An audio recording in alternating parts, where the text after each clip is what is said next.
नमस्कार दोस्तों, आपका हार्दिक अभिनंदन है बिब्लियोफाइल के डिजिटल सेंटर पर। मैं दिनकर राणा हमेशा की तरह आपका स्वागत करता हूं। आज हम डिस्कस करने वाले मॉक टेस्ट की चर्चा करने वाले हैं, नए नए क्वेश्चन की चर्चा करने वाले हैं। आइए शुरुआत करते हैं।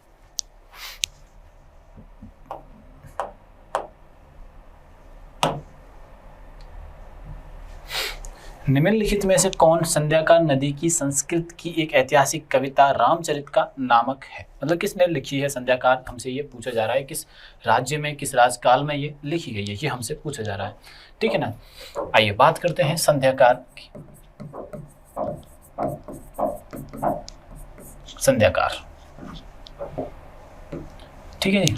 संध्याकार के बारे में हम लोग बात करेंगे। संध्याकार जो नामक है, नाम क्या है? रामचरित। ठीक है, ये लिखी गई थी रामपाल के समय पर। ये पाल वंश के राजा थे रामपाल, उनके समय पर ये कहानी की रचना हुई थी। रामपाल जो आते हैं वो आते हैं पाल वंश। पाल वंश का जो राज्य फैला हुआ था वो फैला हुआ था बच्चों बिहार और बंगाल में। ठीक है ना, उस समय पर इसकी रचना होती है। और पाल वंश के जो संस्थापक हैं वो हैं गोपाल। ये बात आप लोग यहाँ से ध्यान में रखिएगा। बात क्लियर हो गई है? नहीं, वॉइस क्लियर है मेरी? ठीक है। निम्नलिखित में से कौन संध्याकार नदी की संस्कृत की एक ऐतिहासिक कविता रामचरित का नामक है? तो वह है रामपाल। ठीक है जी, ध्यान रखिएगा आप। निम्नलिखित में से किस नदी से लघु हिमालय और शिवालिक के बीच स्थित घाटियों को जाना जाता है? देखिए भाई, लघु हिमालय और शिवालिक हिमालय के बीच जो जगह है उसको किस नाम से जाना जाता है? आपने एक नाम सुना हुआ, देहरादून। नाम सुना है क्या? देहरादून। देहरादून जो स्थित है बच्चों, आप याद रखना, वो किसके बीच है? लघु हिमालय के, लघु हिमालय के है और शिवालिक के बीच में ये स्थित है। तो मैं ये कहना चाह रहा हूँ, उस जगह को किस नाम से जाना जाता है? तो उस जगह को जाना जाता है बच्चों दून के नाम से। किस नाम से जाना जाता है? दून के। तो आप देखो इसमें देहरा और ये दून जो वर्ड है एक्चुअली इसी वजह से आया है। आप आसानी से इसका आंसर निकाल सकते हो। लघु हिमालय और शिवालिक के बीच जो चीज़ें जानी जाती हैं वो दून के नाम से जानी जाती हैं। ये बात आप लोग यहाँ से ध्यान में रखिएगा। मार्ग तो एक रास्ता होता है, ठीक है, तराई नदियों की वजह से बनता है। वैट एक ऐसे कोई खास वर्ड नहीं है। तो दून आपके पास समझ में आई कि नहीं है? तो आंसर क्या हो जाएगा हमारा? यहाँ से दून हो जाएगा। हिमालय, हिमालय क्या है बच्चों? नवीनतम पर्वत श्रृंखला है। नवीन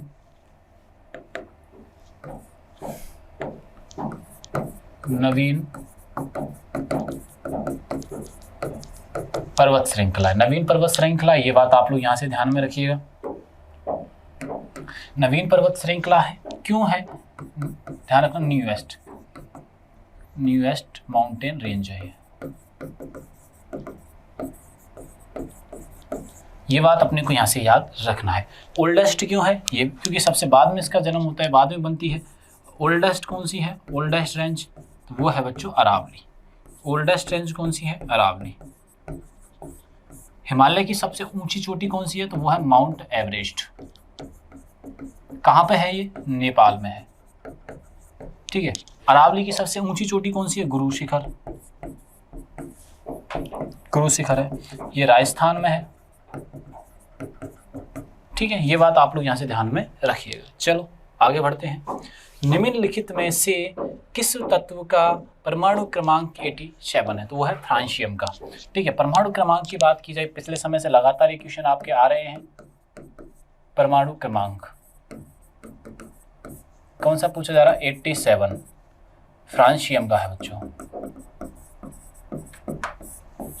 ये बात आप लोग यहाँ से ध्यान में रखिएगा। कितना है? फ्रांशियम है, 87 है। ये बात अपने को यहाँ से ध्यान में रखनी है। बात समझ के आई कि नहीं आई? ठीक है जी, आओ आगे बढ़ते हैं। प्रसिद्ध सितार वादक पंडित रविशंकर को भारत रत्न से किस वर्ष सम्मानित किया गया था? पंडित रविशंकर को। तो हमसे पूछा जा रहा है कि भारत रत्न से।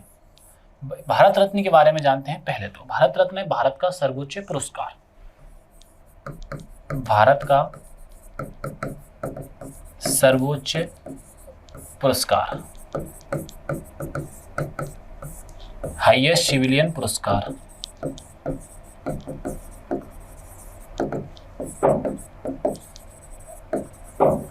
हाईएस्ट सिविलियन अवार्ड है। ये बात आप लोग यहाँ से ध्यान में रखिएगा। भारत का सर्वोच्च पुरस्कार है, हाईएस्ट सिविलियन पुरस्कार है। ये बात अपने को यहाँ से याद रखनी है। ठीक है जी। पंडित रविशंकर जो हैं वो क्या है, सितार वादक हैं बच्चों। जो प्लेइंग इंस्ट्रूमेंट में इनका नाम आता है, वादन करते हैं ये, और बहुत फेमस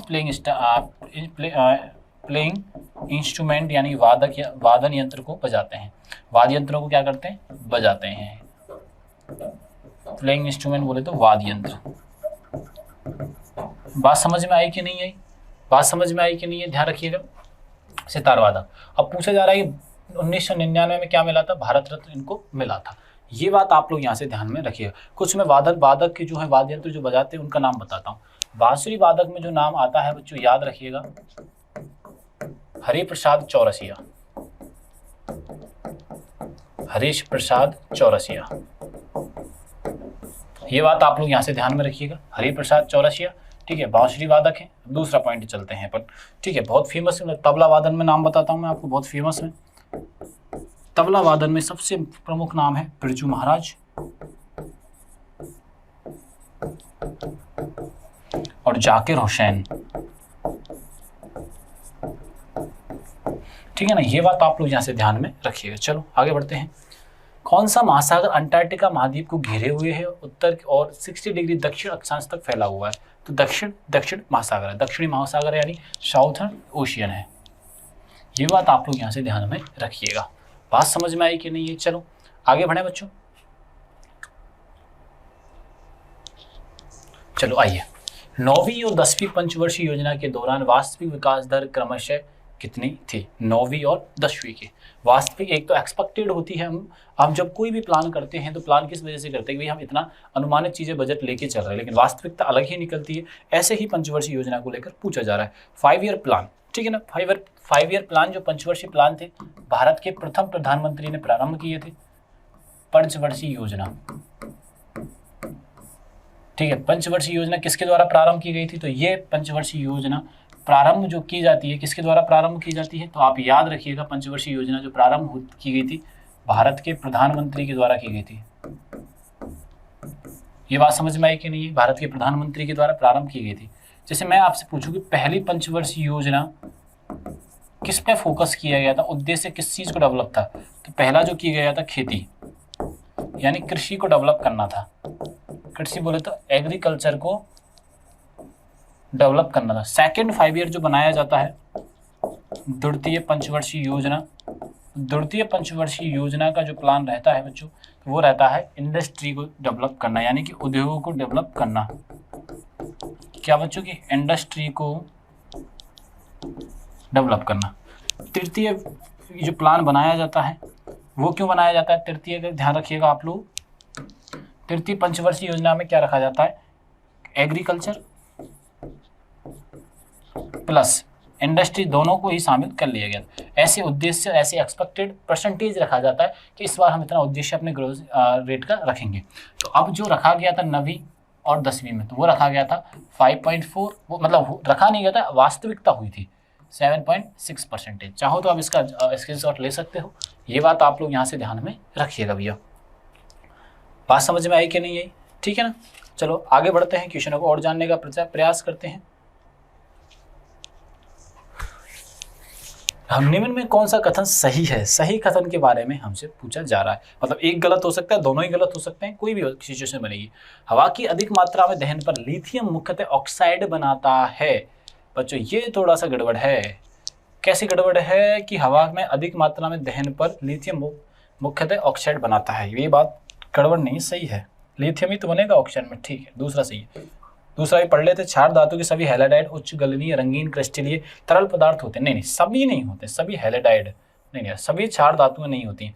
ये तो सभी पे जो अप्लाई किया है ना, इसने गलत अप्लाई किया है। इसने क्या किया? गलत अप्लाई किया है। ये वाला सही है पूरा, ठीक है। तो ऑप्शन क्या कर देंगे? केवल सही कर देंगे, केवल 1 अपना फर्स्ट कर देंगे। बात समझ में आई कि नहीं? अम्ल और क्षार, पीएच स्केल, पीएच स्केल के बारे में आपने सुना होगा। पीएच स्केल किसके बीच में काम करता है वो भी मैं आपको बताता हूँ। देखिए पीएच स्केल जो काम करता है 0 से लेकर 14 के मध्य काम करता है।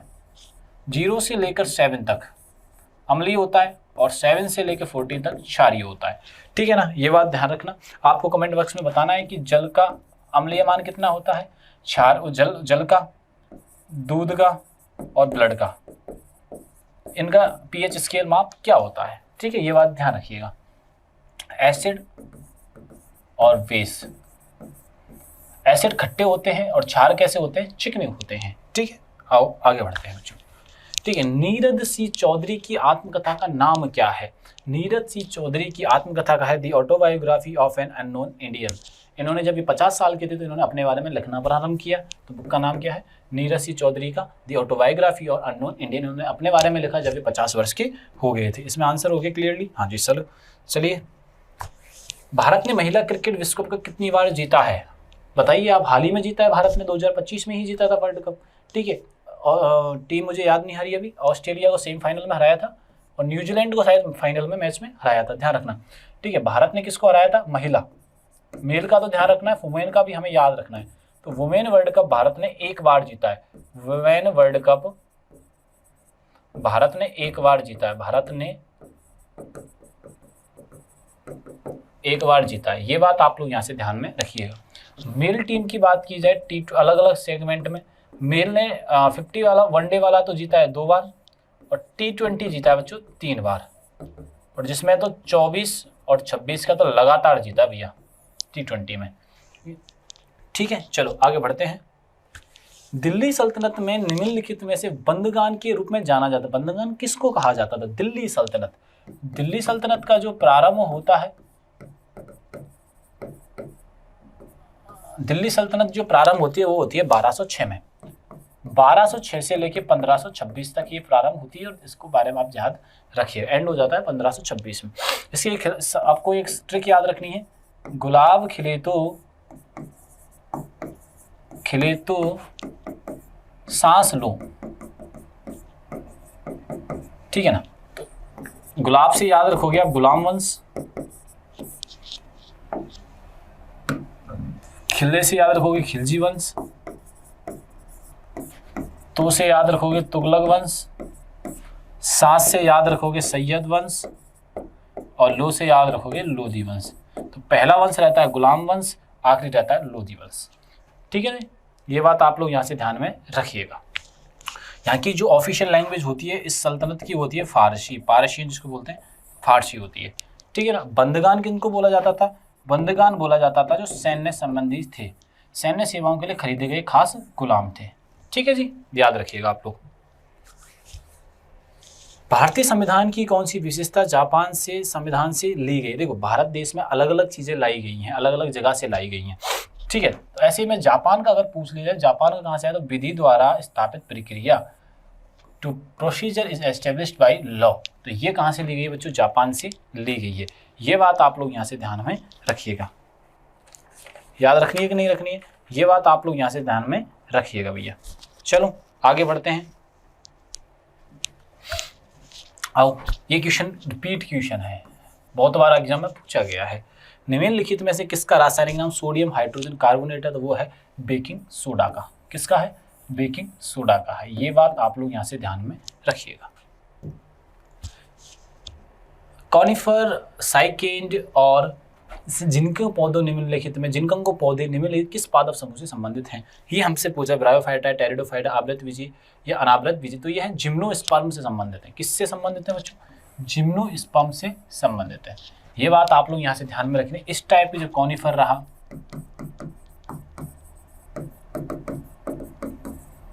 साइकेड रहा, तो ये किससे संबंधित है? तो ये सारे के सारे जिम्नोस्पर्म से संबंधित है। बात समझ में आई कि नहीं? है किससे संबंधित है? जिम्नोस्पर्म से संबंधित है। चलो आगे बढ़ते हैं। ये क्वेश्चन मैंने आज कुछ दिन पहले ही आपसे डिस्कस किया था, याद रखिएगा। एक मानक पीसी में कीबोर्ड में फंक्शन कुंजियां की कितनी होती हैं? जैसे मैंने कहा ये कीबोर्ड है, इसमें टोटल की कितनी है? टोटल की है बच्चों 104। कितनी? 104। इसके जो जिन्होंने इसको बनाया कीबोर्ड को, उनका नाम है क्रिस्टोफर। नाम क्या है? क्रिस्टोफर। और इसमें अलग अलग नेविगेशन की भी होती हैं, जॉइंट की भी होती हैं, अल्फ़ाबेट भी होते हैं। जैसे अल्फ़ाबेट पूछ लिया तो अल्फ़ाबेट है 26, ABCD वाले अक्षर होते हैं, अल्फ़ाबेट है C। अब आगे बढ़ते हैं। आपसे पूछ लिया गया F यानी कि फंक्शन की। आप कीबोर्ड में जब देखोगे, जैसे ऊपर वाला यहाँ पर ऐसे होती है फंक्शन की, ऐसे करके ऐसे फंक्शन की होती है। तो फंक्शन की जो है टोटल वो है 12। फंक्शन की तो कितनी है बच्चों 12। ये बात आप लोग यहाँ से ध्यान रखना, चाहो तो आप इसका स्क्रीनशॉट ले सकते हो।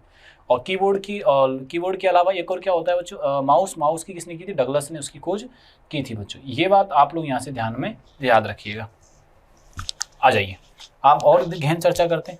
निम्नलिखित में तो कौन सा कथन सही है? प्रथम हरित क्रांति के कारण प्राकृतिक संसाधनों का अत्यधिक दोहन हुआ था, सही बात है भैया। तृतीय हरित क्रांति दक्षिण भारत में अधिक केंद्रित थी, ऐसा कुछ नहीं है। द्वितीय और हरित क्रांति ने स्थायी आजीविका सुरक्षा प्राप्त करना सुनिश्चित किया, ये सही बात है भाई। हरित क्रांति भारत में जब लाई जाती है फसलों में बहुत बढ़ावा होता है, अनाज जो फसलें थी गेहूं और चावल बहुत बड़ा उत्पादन होता है, ये बात ध्यान रखना। तो हमारा आंसर उनमें से कौन सा सही हो जाएगा? ये आंसर सही हो जाएगा। निम्नलिखित में गोवा का क्षेत्रीय संगीत क्या है? तो गोवा के क्षेत्रीय संगीत की बात की जा रही है। गोवा का क्षेत्रीय संगीत, तो गोवा का जो क्षेत्रीय संगीत है वो है मंडो। गोवा की जो राजधानी है वो है पणजी। गोवा का सबसे बड़ा शहर है वास्को डी गामा। गोवा के जो चर्च हैं वो यूनेस्को में रजिस्टर्ड है, यूनेस्को में है। ये बात आप लोग यहाँ से ध्यान में रखिएगा। तो आंसर क्या कर देंगे हम लोग? मंडो कर देंगे। मैसूर पेटा पारंपरिक पोशाक है जिसे पहना जाता है। तो मैसूर पेटा जो पहना जाता है वो सर में पहना जाता है। मैसूर पेटा ये पहना जाता है सिर में, हेड में। ये कहाँ पहना जाता है बच्चों? सिर में पहना जाता है, ठीक है। गुजरात का माधवपुर मेला किसकी याद में मनाया जाता है? तो गुजरात में जो मेला लगता है माधवपुर मेला, तो माधवपुर जो मेला लगता है भगवान श्री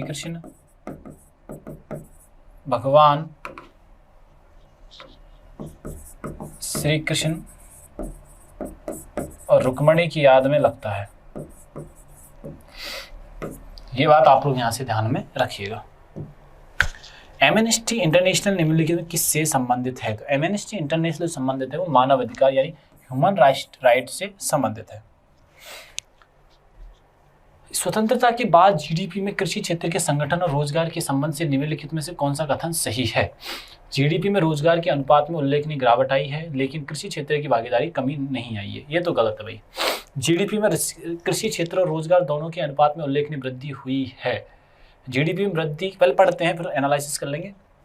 जीडीपी में कृषि क्षेत्र और रोजगार दोनों के अनुपात में उल्लेखनीय गिरावट आई है। कृषि क्षेत्र द्वारा जीडीपी में योगदान के अनुपात में उल्लेखनीय गिरावट आई है लेकिन कृषि क्षेत्र पर निर्भर रोजगारों में गिरावट नहीं आई है। अब देखो ये बात कहीं तक ठीक है, कृषि क्षेत्र में जीडीपी का योगदान के अनुपात में तो उल्लेखनीय गिरावट है लेकिन कृषि क्षेत्र में जो रिलेटेड है उनमें गिरावट नहीं आई है। तो आंसर क्या कर देना? हमें डी कर देना। बाकी में क्या है, चीजें सही नहीं दे रखा है। जैसे इसने कहा जीडीपी कृषि क्षेत्र रोजगार दोनों अनुपात में उल्लेखनीय गिरावट आई, दोनों में तो नहीं आई है, ये गलत चीज बोली। अब ये स्क्रीनशॉट ले लो इसका एक बार आप, तो बात समझ में आई कि नहीं?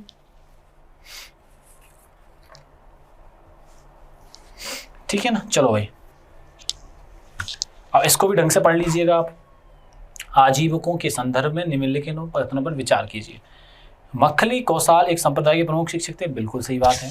आजीविक भाग्यवाद में विश्वास करते थे, मतलब ये भी सही बात है। दोनों के दोनों आजीविकों के बारे में सही बात है। आजीविकों की अगर बात की जाए, जैसे मैं मौर्य साम्राज्य की बात करता हूँ आपसे, तो मौर्य तो संबंध थे जैन से, ठीक है। बिंदुसार संबंधित थे, मौर्य से मतलब है चंद्रगुप्त मौर्य। और बिंदुसार किससे संबंधित थे? तो बिंदुसार जो संबंधित थे आप याद रखिएगा, ये आजीवक संप्रदाय से। ये किस संप्रदाय से थे? आजीवक। और अशोक पूछ ले आपसे, अशोक किससे संबंधित थे? तो ये बुद्ध से संबंधित थे, बुद्धिज्म से संबंधित थे, ठीक है जी। अंतरराष्ट्रीय ओलंपिक समिति का गठन किस वर्ष किया गया था? पहली बार जो ओलंपिक ऑर्गेनाइज किए जाते हैं वो 1896 में किए जाते हैं। पहली बार ओलंपिक समिति, वो ओलंपिक जो खेले गए थे वो 1896 में एथेंस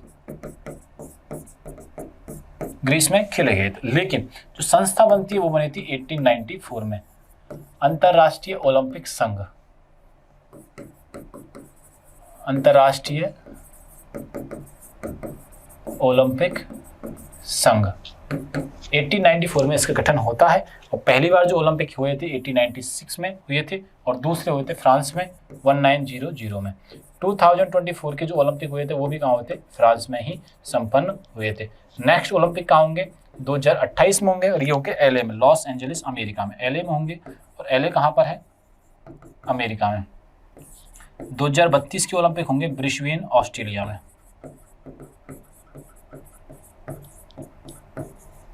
ये बात आप लोग यहाँ से ध्यान में रखिएगा। और 2036 की अभी तैयारी मतलब कि पोस्ट की घोषणा नहीं हुई है। चलो आगे बढ़ते हैं। डिमेकस एक यूनानी राजदूत था, मौर्य साम्राज्य के शासनकाल के दौरान भारत आया था। तो किस शासन के दौरान ये आया था, ये हमसे पूछा जा रहा है। मौर्य साम्राज्य की स्थापना वो की थी चंद्रगुप्त मौर्य ने।